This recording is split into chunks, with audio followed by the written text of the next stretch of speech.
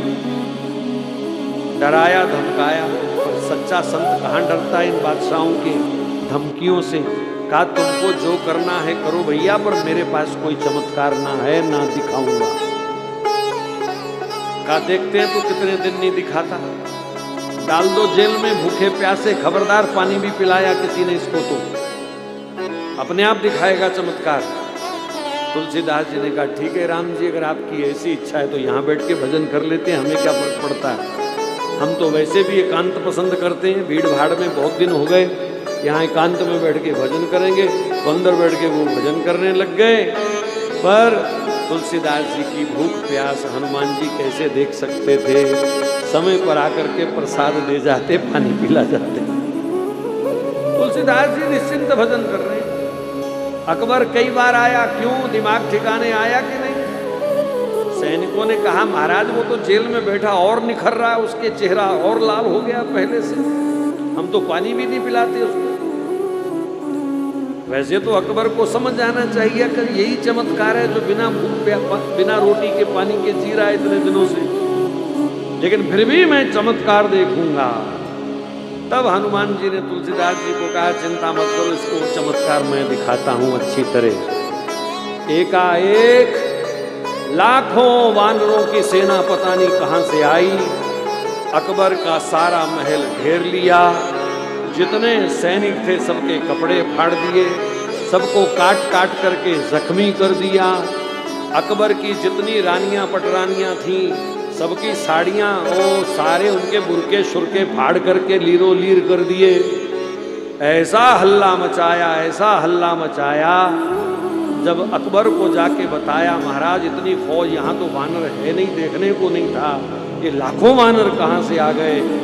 तो महाराज हो ना हो ये उसी संत की करामात है। अब उसने अपना चमत्कार दिखा दिया तुम्हें।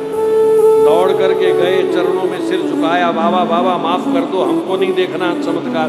तुलसीदास जी ने कहा नहीं तुम्हें जिद कर रहे थे चमत्कार देखने की, अब देख लो 2-4 दिन। नहीं बाबा माफी दे दो, माफी दे दो, क्षमा कर दो, आप जो कहोगे। उसी समय जेल के ताले खोले और हनुमान चालीसा का तुलसीदास जी ने पाठ किया। अकबर भी सुनता रहा हाथ जोड़ करके। कहा महाराज आज्ञा करो, कोई सेवा लगाओ, मैं माफी चाहता हूं आपसे। तब तुलसीदास जी ने कहा इस महल में साक्षात मेरे हनुमान जी पधारे हैं, अब ये महल खाली करके तुम कहीं और जाओ, यहाँ तो हनुमान जी का मंदिर बनेगा। आज भी दिल्ली जाके देख लेना, उस स्थान पर हनुमान जी महाराज का मंदिर, आज भी उस मंदिर में सैकड़ों वानर रहते हैं, आगे पीछे नहीं, उसी मंदिर में मिलेंगे। ये आज भी प्रमाण है इस बात का। तो इस प्रकार तुलसीदास जी अकबर को पराजित करते हैं राम नाम के प्रभाव से। अकबर ने कहा प्रभु आपको काशी छोड़े आऊं मैं जाके। कहा नहीं, हम किसी सवारी का प्रयोग नहीं करते, हम तो अपनी पैदल यात्रा करेंगे।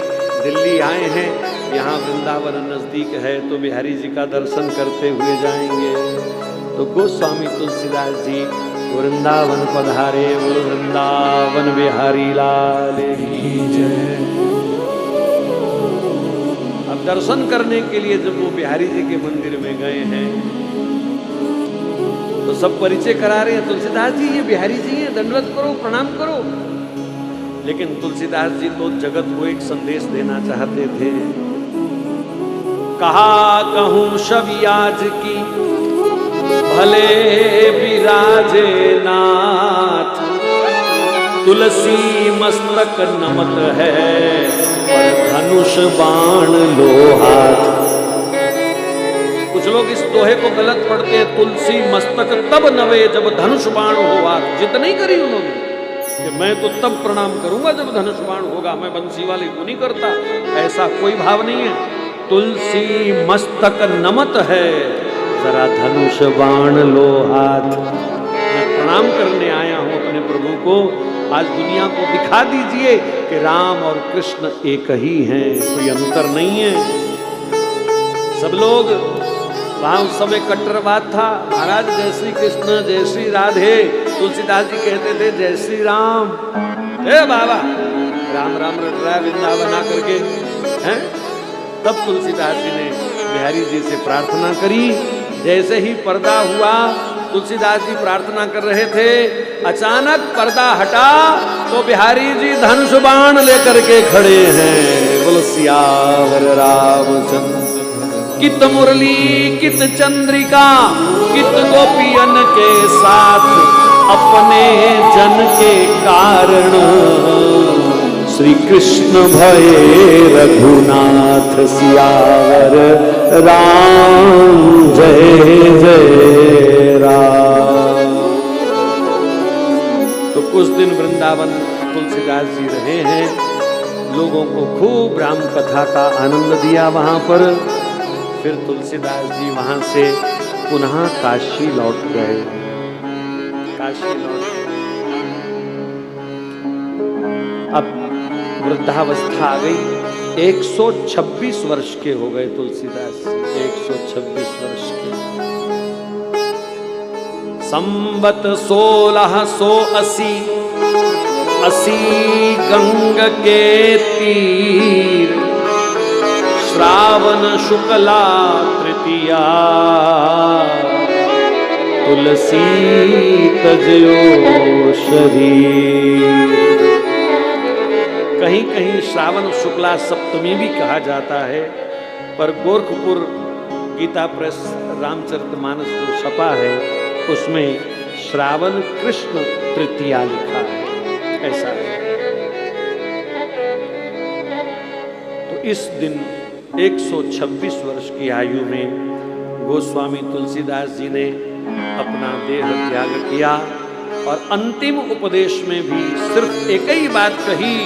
लोगों ने कहा महाराज कोई सार बात बता जाइए, तो तुलसीदास जी ने कहा, ए प्राणी, अगर तू अपने जीवन का उद्धार कल्याण करना चाहता है तो हर समय भगवान का नाम रट, और कोई काम तुझे नहीं है। भगवान का भजन कर, यही तेरे उद्धार का कारण बन सकता है, और कोई। अंतिम उपदेश गोस्वामी जी ने राम नाम की महिमा का दिया और फिर अपना शरीर परित्याग कर दिया।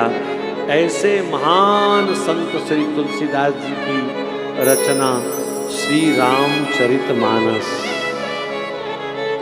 ये परिचय मैंने सिर्फ इसलिए दिया क्योंकि भारत के किसी भी स्कूल में, कॉलेज में हमारे बच्चों को तुलसीदास जी की जीवनी नहीं पढ़ाई गई। किसी ने पढ़ी हो तो बता दो। किसी कक्षा में पहली से लेकर के MA PhD तक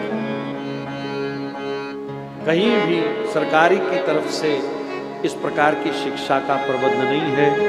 और हमारे बच्चे इसलिए भी हमारे शास्त्रों को नहीं जान पा रहे क्योंकि उनको मूल परिचय ही प्राप्त नहीं हुआ।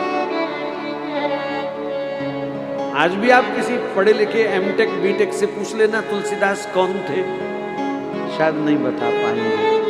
और मैंने आप लोगों को इसलिए सुनाया ये सब कि चलो कम से कम आप अपने बच्चों को जाकर के ये सब सुनाओ, ताकि उनको भी पता लगे हम किस देश के वासी हैं, जिस देश में गोस्वामी तुलसीदास जी महाराज साक्षात ऐसे संत हुए जिन्होंने इसी शरीर से, इन्हीं आंखों से हनुमान जी का दर्शन किया, श्री राम जी का दर्शन किया, भगवान शिव का दर्शन किया, काकभुसुंडी जी का दर्शन किया।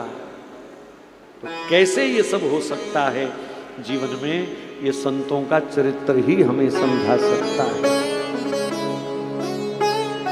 मुगलों ने हमारे सनातन संतों के साथ बहुत अत्याचार किए, लेकिन मैं बड़े गर्व से कहता हूं हमारे एक भी सत्य सनातन धर्म के संत की मुगल पीठ नहीं लगा पाए, पीठ नहीं लगा पाए।